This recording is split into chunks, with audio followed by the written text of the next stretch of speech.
Kultura. Ikaw ay parte ng kultura. Lahat ng tao ay bahagi ng kultura. Ang kultura ay nabubuhay sa bawat isa at nabubuhay ang bawat isa sa kultura.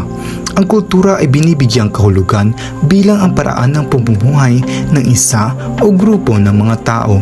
Ito ang isa sa pinakamahalagang elemento ng lipunan. Ang mga tao ang nagpapanatili at nagpapasa ng kulturang tinataglay nila. Ang Pilipinas ay kilala bilang isang arkipelago na mahigit 7,000 isla, kung kaya't taglay rin ito ang iba't ibang mayayamang kultura. Dahil sumailalim ang bansa sa mahigit 4 na siglo ng pananakop ng Espanyol, Amerikano at Hapon, ang kultura sa kasalukuyan ay nagkakaiba. Lingid sa kaalaman ng nakararami, ang mga sinaunang Pilipino ay mayroon nang naitatag na maunlad na kultura bago pa man ang kolonisasyon.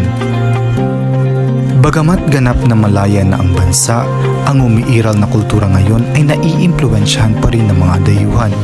Dahil sa patuloy na globalisasyon, ang mga kulturang taglay ng bansa ay mayroon lamang dalawang kahihinatnan: unti-unting makilala o tuluyang mawala. Partikular sa Pilipinas, ang mga katutubong Pilipino ay nakikibaka na mapanatili at maipasa ang kanilang kultura. Ang mga tao ay namumuhay sa pamamagitan ng komunikasyon, partisipasyon at kooperasyon. Ika nga nila, no man is an island. Sa paglipas ng panahon, mas lumalawak ang epekto ng globalisasyon na maging ang kasuluk-sulukan ng globo ay naaabot nito. Ang nooy hindi kilalang mga kultura at grupo ng tao ay natagpuan at naipakilala sa mundo. Dulot ng modernisasyon ng mundo, umusbong ang teorya ng cultural convergence, ang paniniwala na kung unti-unting nagiging magkatulad ang dalawang kultura kung patuloy ang interaksyon ng mga ito. Isang halimbawa ng cultural convergence ay ang kulturang Espanyol at Pilipino. Sa higit 300 taon ng paghahari ng Espanya sa bansa, halos kulturang Espanyol na ang nagiging pagkakakilanlan ng kulturang Pilipino na hanggang sa kasalukuyan ay patuloy na umiiral. Maraming aspeto ng kulturang Pilipino ang nakabatay sa kulturang Espanyol, tulad na lamang ng paniniwala, pagpapahalaga, tradisyon, pagkain at ang pinakamahalaga, kultura at wika. Dahil pa rin sa pananakop na kinasangkutan ng Pilipinas sa nakaraang mga siglo, hindi maikakaila ang impluwensyang dulot ng mga mananakop sa ating bansa. Ang mga Espanyol, Amerikano at Hapon ay may sari-sariling binago sa sistema ng pamumuhay noon, kung kaya't ang kulturang umiiral ngayon ay ganito. Dahil walang matatag ng sistema ng pamamahala at pamumuhay ang sinaunang Pilipino, agad na nangibabaw ang gobyerno at kultura ng ibang bansa, higit sa kung anuman ang mayroon ang mga Pilipino noon.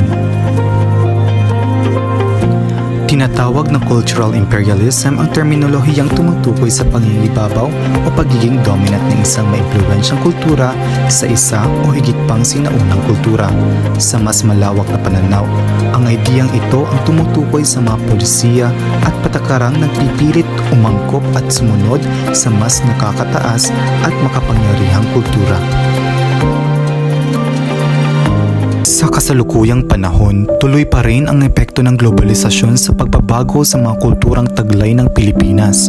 Maliit lamang ang atensyon at pagpapahalagang inilaan ng gobyerno at mga tao sa pagpapanatili at paglilinang ng natitirang sinaunang kultura at tao sa bansa. Ang katutubong kulturang Pilipino ay nahaharap sa banta na tuluyang pagkawala at paglimot. Ang wikang Filipino ay nasa panganib dahil sa pagkatanggal ng asignaturang Filipino sa kolehiyo na nagpapakita ng kawalan nito ng bisa bilang medyum ng pagtuturo at mas paggamit sa wikang Ingles. Hindi maitatanggi ang pagiging mayaman at sagana ng bansang Pilipinas sa likas na yaman, kultura, wika at tao. Ngunit dapat nang mamulat ang bawat isa tungo sa pagkilos sa pangangalaga at pagpapayaman ng natitirang kultura na mayroon ng bansa.